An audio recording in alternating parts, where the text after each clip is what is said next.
Hey guys, Foxshop here with a video on 5 ways to have a better early game as a jungler. The early game is arguably the most important stage of the game for a jungler, as it's the time when you can apply the most pressure and have the highest individual impact on the game. So if you find yourself being streaky, inconsistent, or just straight up sucking in those early stages of the game, then this video is for you. This is a video being made in partnership with Pro Guides, who by the way have released quite a nifty new service called Genius. What they've done is they've banded together a bunch of high elo players to be at your disposal. So if you ever have a question you want to ask a high elo player, you can do that 24 hours a day. Not bad, eh? The first tip for having a better early game is to have better knowledge of where the enemy jungler is. If you know where the opposing playmaker is headed and what he's doing, you'll be able to make much smarter and more well-informed decisions, which will in turn increase their success. For example, if you see the enemy jungler heading topside for a gank, you can decide to counter his gank and screw him over. Or if you're in a really bad jungle matchup and you want to avoid the enemy jungler like the plague, you can make certain you're never anywhere near him caught with your pants down. The best way to know where the opposing jungle jangler is headed is to have good vision in his jungle. Now your trinkets can be enough for this, as you don't need to ward absolutely everything, just one side. If you've got one side warded and you know he isn't there, you can make an educated guess that he's probably on the other side. Now this is especially effective at level 1 when you can ward his Gromp. If he ain't there, it means he started topside, and if he is there, well then he's there. Good job, you found it. This is also why, if you can get away with it, smiting the enemy wolf camp can be very useful for knowing where the enemy jungler is. For the next point, if you're playing someone who wants to snowball early, specifically on your first clear, start with 3 health potions instead of the refillable potion. Refillable potion is better if you don't need that extra health early and becomes more efficient the more you can use it,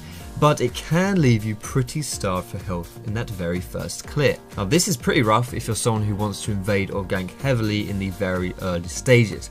In most cases, refillable just won't facilitate that for you. This can be especially effective if you're against someone who went refillable while you opted for standard potions. If you invade and trade health bars, you're going to come out on top simply because you can sustain for more and therefore last longer. On top of this, scuttle crabs can give you an extra boost in health should you need them. The suckers not only heal you for a decent amount when you knock them out, but the lifesteal or regen from your jungle item will give you a decent tick of health as well. The third point is one about having better and more specifically more efficient ganks. When you see that a lane has no summoners, you should camp it. This one might sound pretty obvious, but a laner with no flash is pretty much a sitting duck if you can get to him. If you've ever played as a laner, you'll know just how vulnerable you feel when you have your flash down.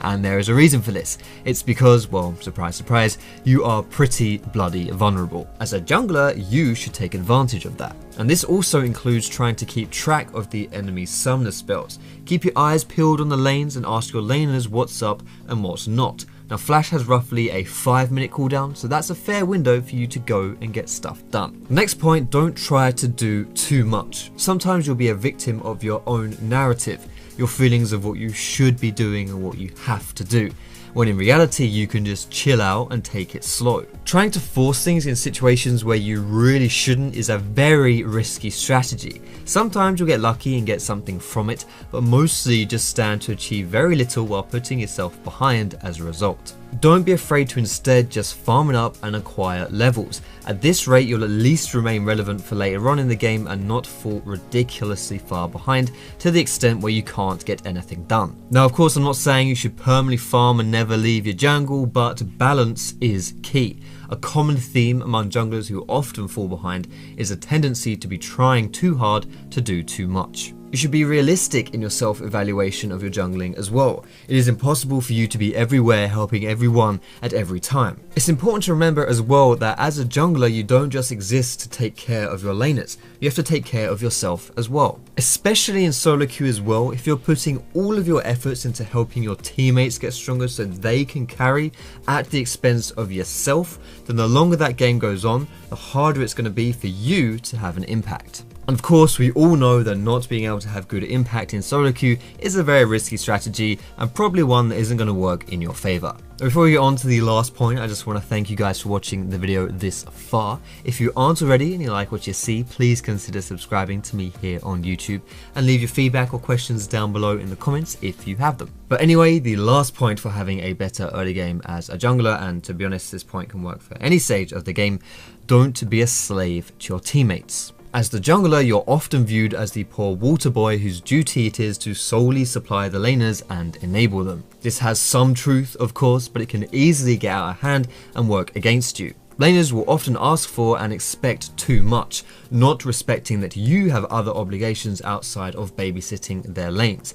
There are 5 members on your team, and you have to make decisions that will best benefit all of them, not just one individual. Sometimes that requires looking at the bigger picture and not helping the squirming baby who is demanding it. Remember, you gotta look after yourself first before you can look after others too. However, having said this, I personally find that it is actually a good idea to at least give some love to the big crybabies in chat. Not necessarily because it's the best strategical move, but because it's in your best interest to try and stop that person from throwing the game, flaming too hard, going AFK, or whatever it may be. But that's all I got for you for this video, guys. I hope you enjoyed it. Let me know what you thought down below in the comments, and don't forget to leave that cheeky thumbs up if you did like it. Thank you again for Pro Guys to helping me with the editing with this video. You guys know you can find me on Facebook, on Twitter, and catch me streaming over at twitch.tv/foxdrop. All those links being in the description, of course. Hope to see you there, guys. Most importantly, thanks so much for watching. Have a great day, and I will see you in my next video.